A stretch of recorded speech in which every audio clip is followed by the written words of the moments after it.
everyone, it's Yunitza Munoz here on Green Talk by Green Care Solutions on KCA, NBC Radio, iHeartRadio, Spotify, Roku TV, YouTube, and iTunes. We're pretty much on everything, guys. So just search Green Talk by Green Care Solutions. We have an amazing guest. You guys can already see him on the screen. But before we get into the show, I have a quick introduction for you guys, some quick details, and our lovely host here is going to talk about it. I am Chantel Jackson, and Green Talk is a pop culture and educational cannabis show. We are not doctors, but Green Care Solution has doctors for you. Call GCS for any of your Green Care Solution needs at 951-609-4071. We are a 13-time award-winning company featured in Forbes, Yahoo Finance, USA Today, and more. Go to greencaresolutions.com or greentalknews.com for more information. Also, we have some amazing products right here on the table. Have you guys ever tried Mexican ramen? I've tried ramen, but not Mexican ramen. So this is the new jam. There's Mexican ramen, right? So we have a pozole flavor.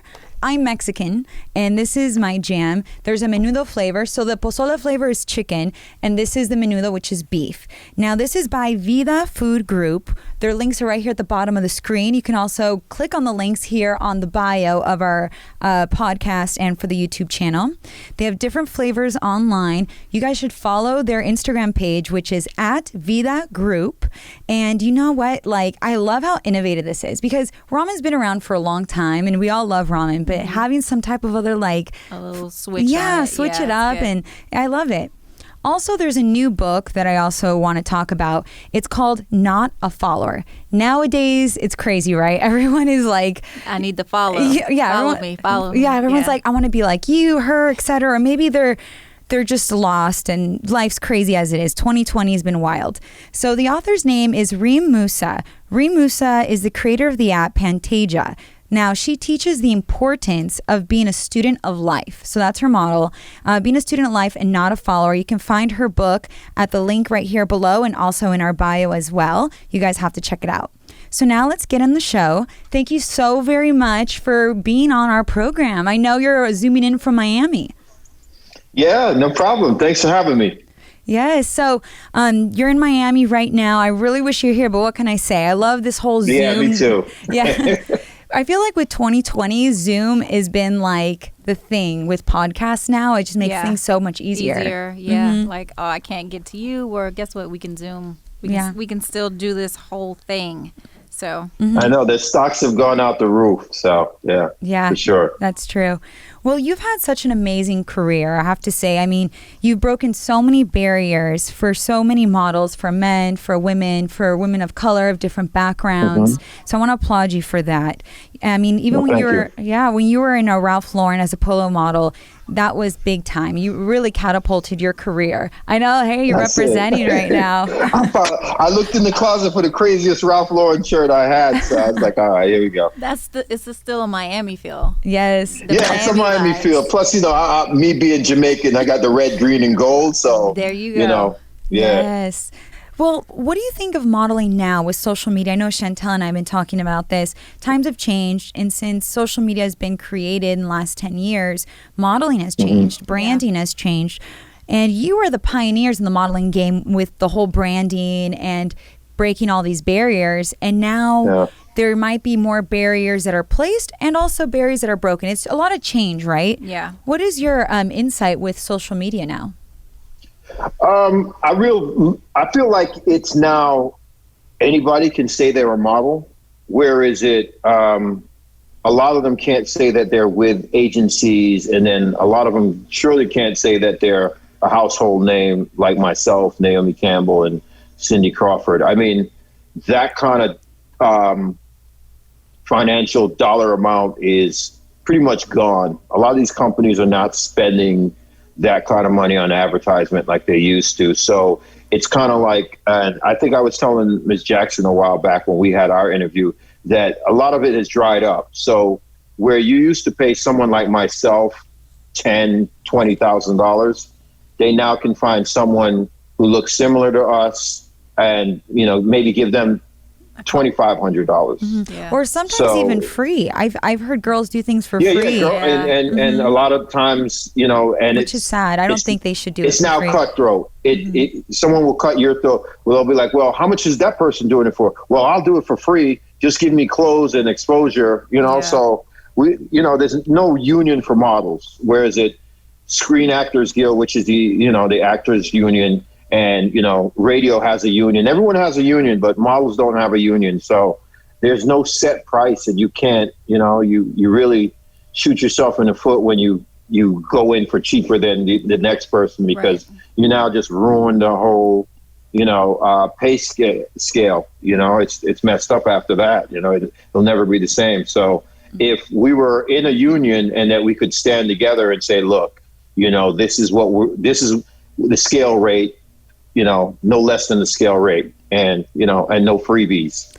But you're always going to get people that will do it for free. So. And I agree with you. And it can be dangerous too, because as we were discussing, as women, I'm sure nobody would try to do this to you because you'll probably kill them because you're a big guy. Trust me, I've had some things happen to me, and people make moves. It's just it can get dangerous because there's no protection. It's anymore. a good thing that we have the Me Too now. Whereas back in my day, you just had to threaten them because they didn't. And even then, when you threatened them, they didn't care. They just said, "Oh well, I'll just make sure I blacklist you." So I've had that said to me before, but oh well, I beat them out to that. Well, you know what? I always say with social media, it's a gift and a curse. And we were talking about how it's dangerous for girls and guys as well, because a lot of these models can get DM'd by photographers, or I'm shooting this product, I need you, so come over here and come to my house. It's like, okay, there's no studio. Where's the location? And then things happen, and it's a lot of that going on, and then a lot of what we were just talking about with, I'll do it for free, and now this person is left out because this person just, I just want my face to be seen. Yeah, it is no longer, Right. in a sense, business, and it's opened the doors for predators at the same time. Yeah. So for all of our viewers and listeners, I know that everyone has been thinking of this already. People have been talking about it. But now it really is important for people to really respect the fact that it's good to maybe have someone protecting you, like a manager or an agent, to kind of have your back and make sure that they can Google the this buffer. photographer. Yeah, and buffer. if this photographer exists, they can find them on the internet. If not, then maybe it wouldn't be a good idea. But Right. yeah, because I've noticed Because back in my day, we now live in an era that's human trafficking is serious. Yeah. And It's what horrible. they say, every 15 seconds somebody's human trafficked. So in order for a photographer to shoot with us back in the day, they had to be registered with the agency, and they had to be able to say, okay, well, if this person comes and shoots with you, they have the rights to the pictures, they have the rights to have control over the pictures. So a lot of photographers nowadays, they just say, oh well, I can use the pictures because I shot you. Yeah. So now you're my property. So you got to be careful about a lot of that, because I just seen something on Instagram where a photographer added himself to the pictures, and now he's producing a book, and he doesn't have to ask the people for the rights of the pictures, which it's a little weird now with that going on. But anyone that uses my pictures, you're going to see my attorney. Well, right, because even with a lot of celebrities that these paparazzi shoot and they repost it and they're like, oh, well, you didn't tag me, or you weren't allowed to use that. You just shot a photo of me. That's so crazy. And it's weird that these guys have the right to do that. And, you got to look out for like Getty Images and Wire Image. They're the kings of doing that, So I've gotten into it with them many times over it. So what I do now, I kind of, if they catch me outside of the paparazzi, I have this reflective jacket that I put on, and it makes your face black and your hands black, so you can't see who the picture's taken of. That's so cool. I could see that. I have one of those jackets. I got at Forever 21. I don't know if Forever 21 exists anymore. Nike but makes it. It's basically a nighttime running reflective jacket. Okay. But when flash is administered, it just blacks your picture out. That's so funny. Yeah. And it's so true what you're saying. So when it comes to litigation, and especially with the internet, because it's technically the wild, wild west with the internet, even though the internet's been around for some time now, Yeah, like 2 decades now. Yeah. And there's still not good laws right now with place for yeah, things. there really isn't. Like I could take a screenshot of your pictures and say I'm you and then try to like sell other things, you know? Yeah. And we've seen that happen to our friends or someone like yourself who's a celebrity. And Photoshop, oh my God, it's so good now, it's scary. Get your image registered.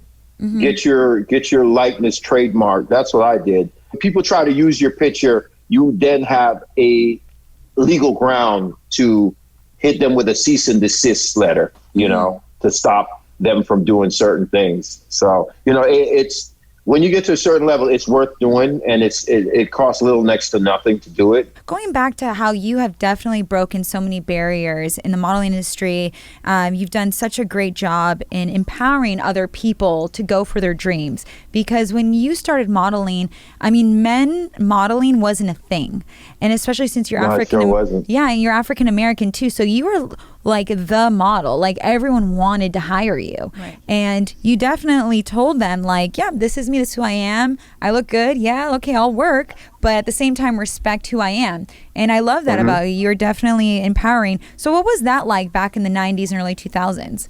Was it tough? It was definitely tough because nobody else was like me. No one else was doing what I was doing.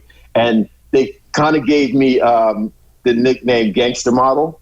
Because, you know, I came from the Bronx, and for me, it was a different world, and everyone was so polite and nice, and it just was like, it was an industry where people were taking advantage of you. And if you weren't smart and didn't speak up, like most models pretty much, you know, not to say they weren't smart, but they weren't smart about how they operated. And, you know, they weren't protecting their brand for longevity, which was one of my main things. I said, you know, because before I was doing the acting thing, and then someone said, hey, man, would you like to come to a model casting with me? And I said, you know what, sure. And then I started getting a lot of work and people calling my phone, but my acting side was slow. It was, you know, because I didn't go to acting school. I just went to auditions. And then someone said to me, you got to go to acting school. So at the same time, when I was doing the modeling stuff, I was going to acting school.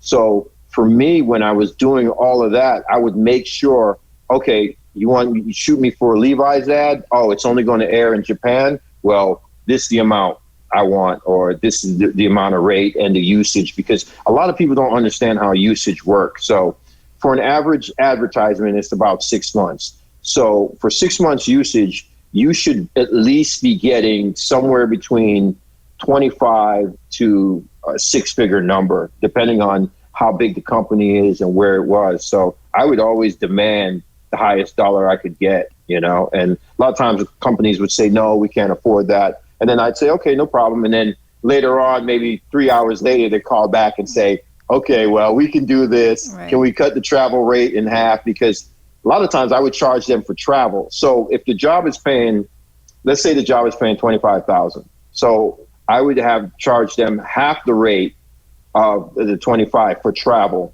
you know, round trip.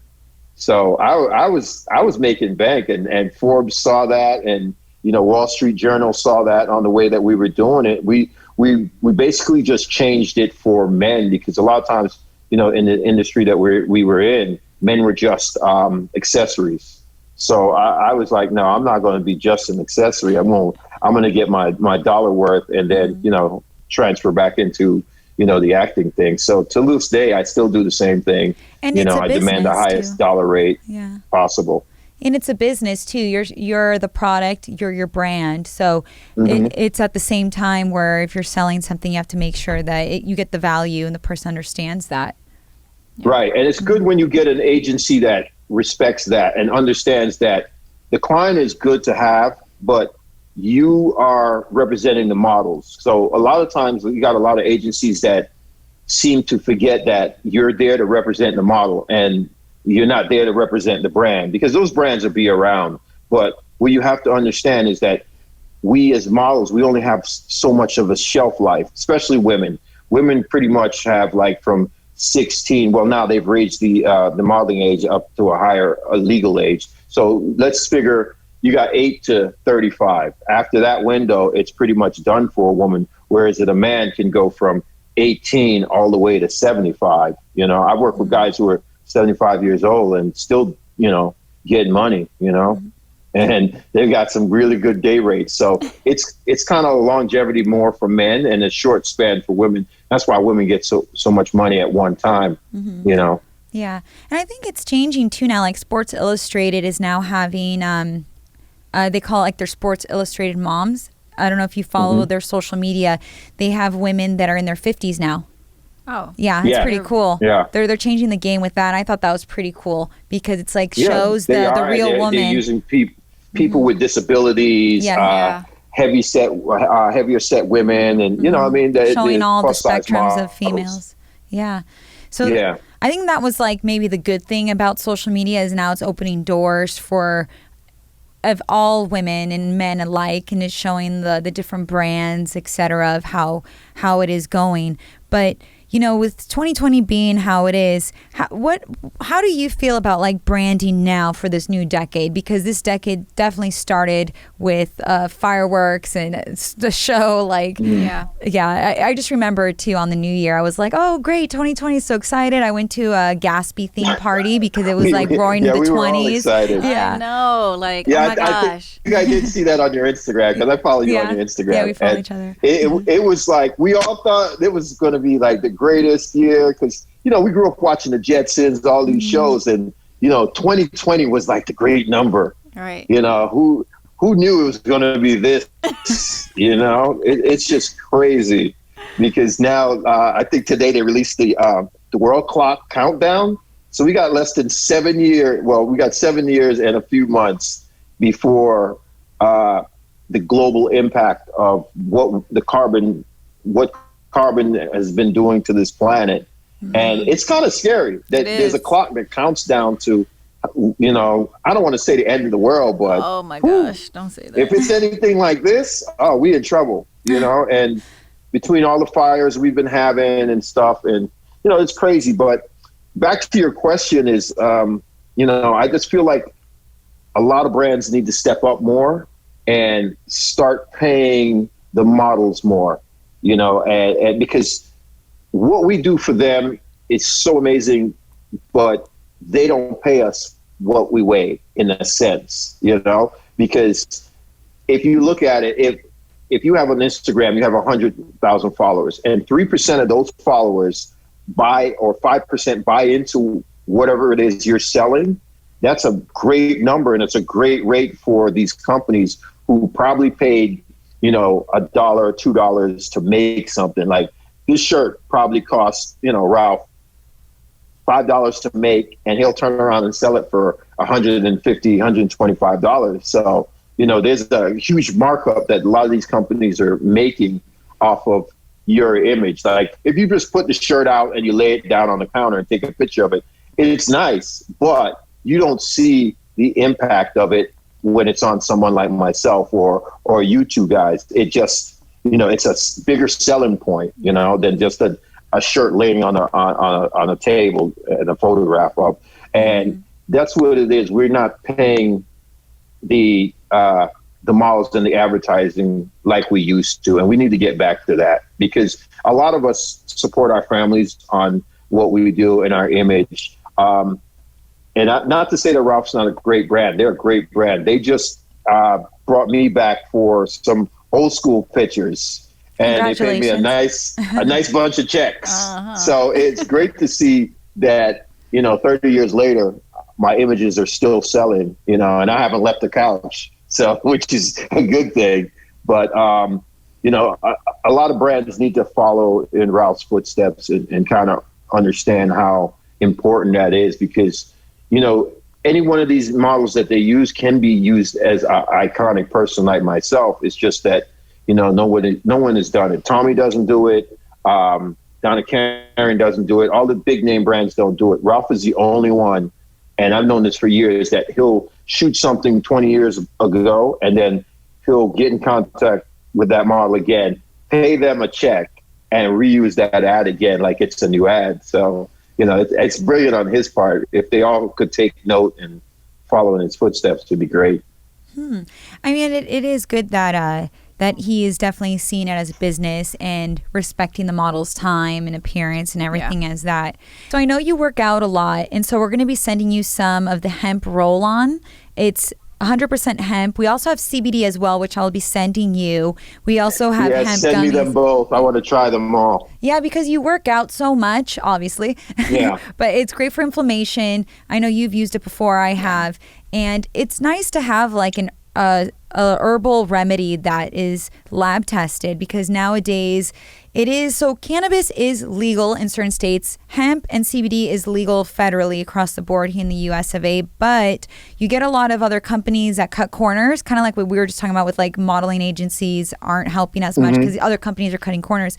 That's kind of happening with hemp and CBD. You get companies that say it has X amount of milligrams, but it's really all watered down, or it could give you a rash because it's not lab tested. So this actually is lab tested. There's proof behind it. They've won awards. So you are good. You are safe with this CBD. No, I trust you. And they're big companies, so they're not putting out no BS. They're putting out good stuff, and which is, I think I'd rather want to use this CBD and the hemp more than I want to use a brand like a Bengay or anything like that, because I don't know if you ever tried to read the labels on some of those other, some of those commercial things that we've been using for so many years that are not good for us, that have certain side effects. But the disclaimers, right, are crazy. They're like, beware, you might die. It's like, what? Yeah, right. In the small print, we're like, oh my God, no. Right. So I'm looking forward to trying that for sure. Nice.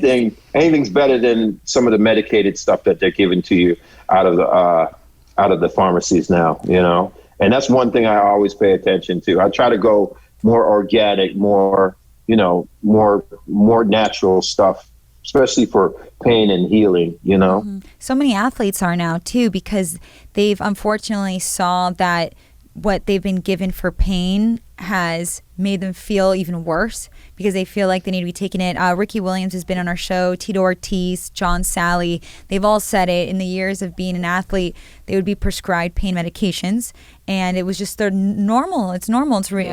And they would just feel like they either get addicted, but they thank God they never did, but they felt like they needed it all the time. Yeah. And it was killing their liver. They didn't feel good. Tito Ortiz, we even say he would throw up. You become dependent on it. Yeah. And there's a lot of toxins in some of these stuff, so it's just better that we go back to Mother Earth. And, if we take care of her, she'll take care of us. 100%.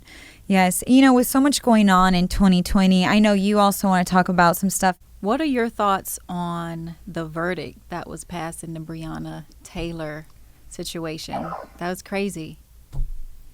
I might have to go to confession and beg for forgiveness, because I cursed at the TV.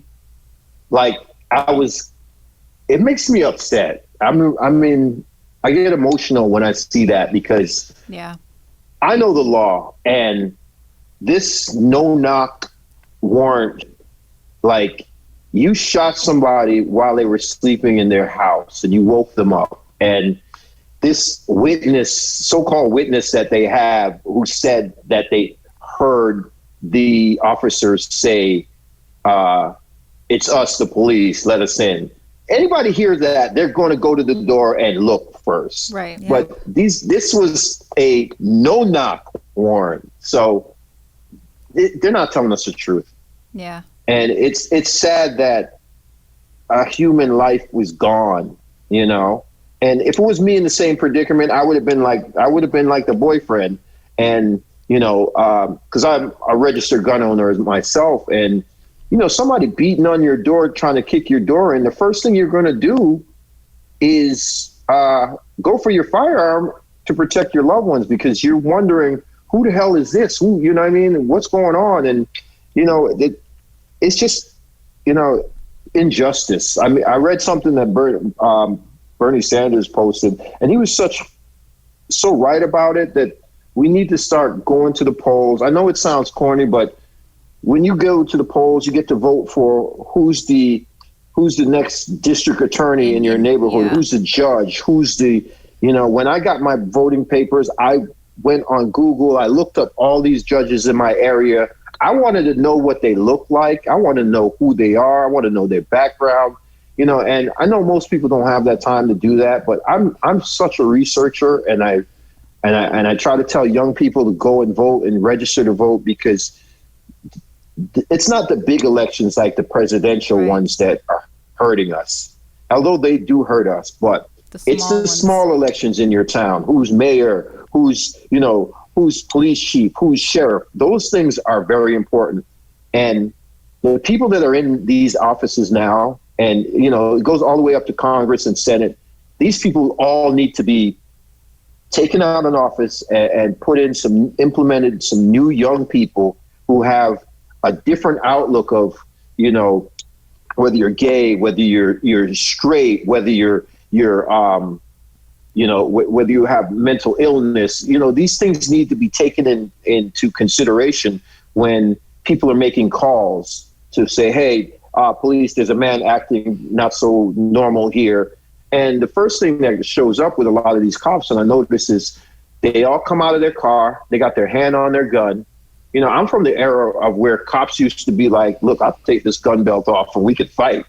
I grew up in New York City, where I watched a lot of New York City cops get down and fight. And this new generation of cops is like, they played video games their whole life. They don't know how to fight. So the first thing they do is go for the gun, and it's sad because Breonna Taylor didn't need to be shot, because they said she was in the hallway, her and the boyfriend were in the hallway, but why did one cop shoot 16 rounds? Right. Crazy. That's a little bit excessive. 16 rounds, that's excessive. You don't need that. You know what I mean? One warning shot, he could have shot her in the leg, or he could have shot the boyfriend in the leg. But nowadays, they don't do that. These cops shoot to kill, And then the fact that the surrounding, apartments that were there, like one had a baby, a pregnant lady in there. I mean, it's just reckless, And this is what the second time these particular cops had done a faulty, mission like this. They went and did it somewhere else, and it, a few months earlier, and it was bad. They're getting bad intel, and instead of saying, all right, well, let's think about how we're going to do this.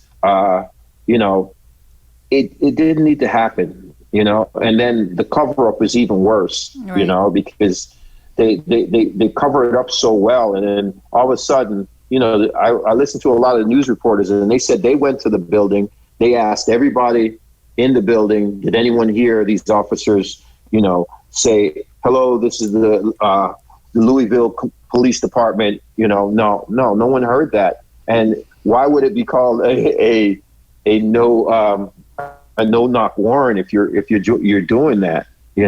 So it doesn't add up, and it's very hurtful. There's always been the good and the bad.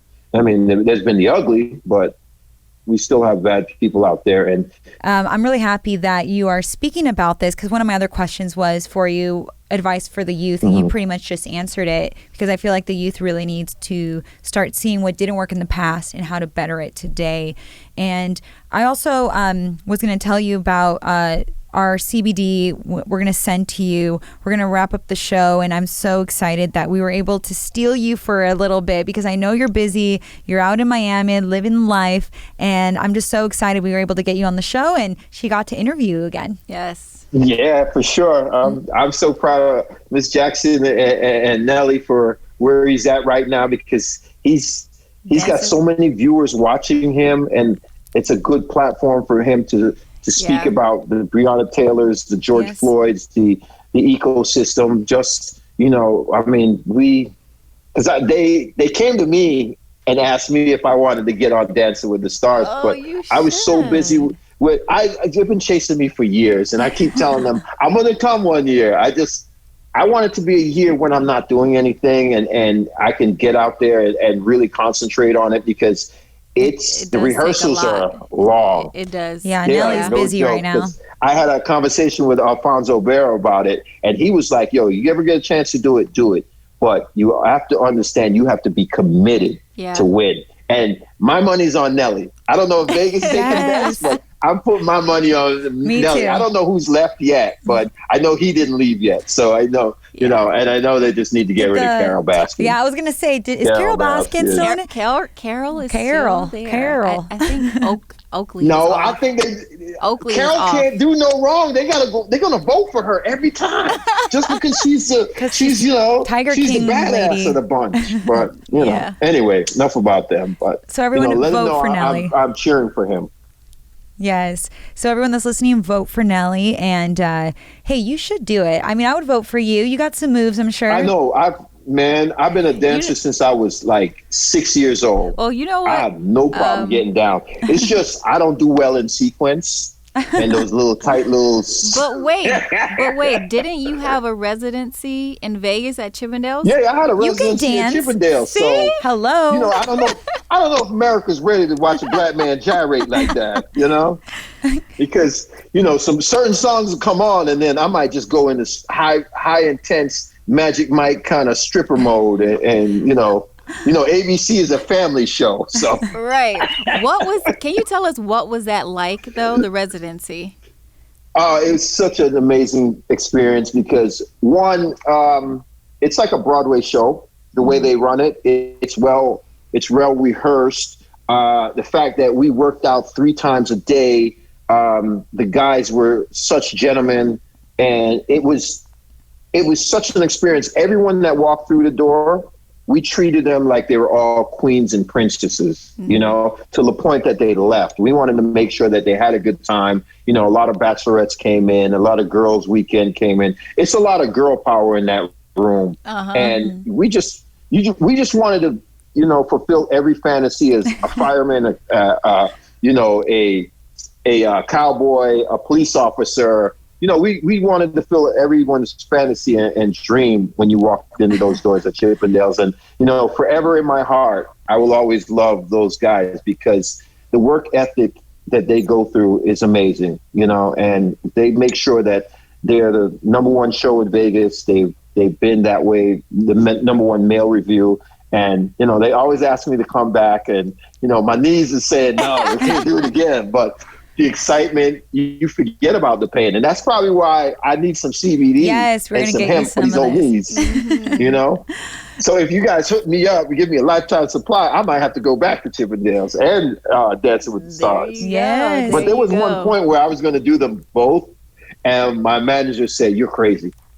You're crazy. You'll never be able to sleep. You'll be flying from one place to the next because it's only 45 minutes from Vegas to LA." Yeah, it's just 45 minutes. But still, unless you have your own jet, you still have to deal with TSA and then traffic. Right now traffic's not that bad, but still it's a lot. I can only imagine because Nelly's so busy. But yeah, and it was back when the world was normal. So it is. So like I said, my money's on Nelly. I know he can do it because he's an athlete. He's going up against Charles Oakley and those guys, and I love Oakley, man. That's who But I got voted off first. go with. Oh, that's right. Oakley got voted off first.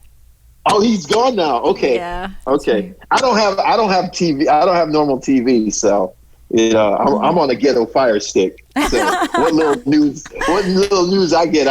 That's so funny. So that's probably good right now because there's a lot of anxiety coming from watching the news and TV. It's crazy. Yeah. It's crazy, and what cable companies are charging now. Yeah. I watched my cable bill go from $35 to $175. No. And I'm like, what am I watching that's so expensive? Yeah. That's more than I spend on gas. Yeah, it's crazy. Yeah. Crazy. Before we get out of here, can you tell us about any new projects you have coming out? Anything you're working on?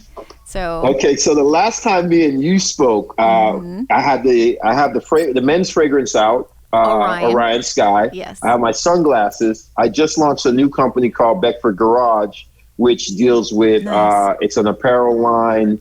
And we're going to make accessories for cars and things like that. And then the other thing that I have going on is my Throttle script that I told you about. Right. So tomorrow we have a pitch meeting with 50 Cent's production company. So this will come out later, but we have 7 other companies to pitch to. So it's a scripted series that I wrote, and it's about a billionaire in Miami who tackles all the things that need to be tackled. He's not a superhero. He's just a regular human being who believes in fixing the social injustice, the human trafficking, because all of those things that we're dealing with in this world come from corporate America. Whether it's the White House, it's all white collar crime leads to all bad crime. I don't care what nobody tells you; it's all connected. And a lot of these secret societies that turn the other way, the other cheek for certain people to get away. If you even look at like the whole Breonna Taylor, that thing is.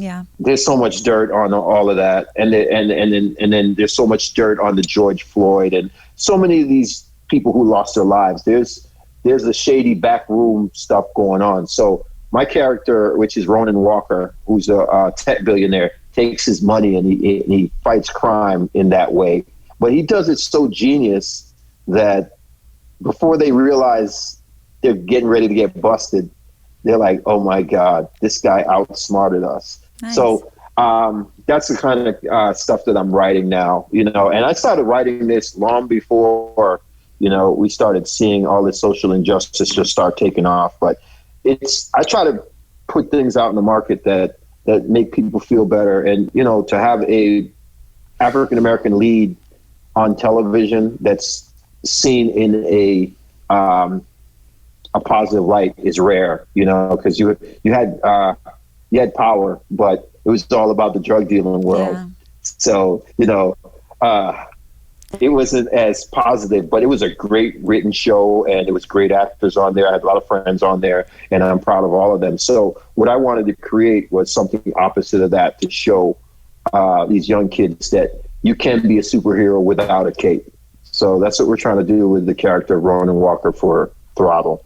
So that's been keeping me busy. So, and then working on a clothing line for Ducati motorcycles. Oh, that's awesome. New York City. That's sexy. Yeah, you do ride bikes. I got that call before I got on the phone with you guys, and they're ready to green light it and let me design some cool motorcycle gear. And hopefully I can put some of this stuff in some of my new TV series stuff that I'm writing, and, just keeping myself busy. There's life after modeling. And I tell everybody, you can only be a mannequin for so long before you got to start moving like an action hero. Right.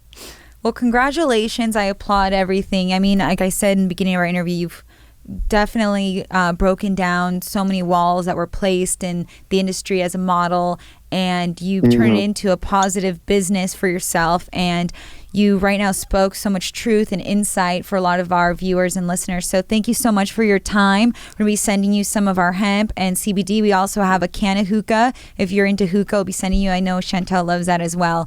Yes. Yes. Thank you so much. People of color love some hookah. Yes. It's taking us back to our roots. That's what it is. And it's zero nicotine. Yeah. Mm-hmm. Yeah, no nicotine, so it's healthy. I appreciate it. Yeah, no nicotine, so it's healthy. Yeah. I appreciate it.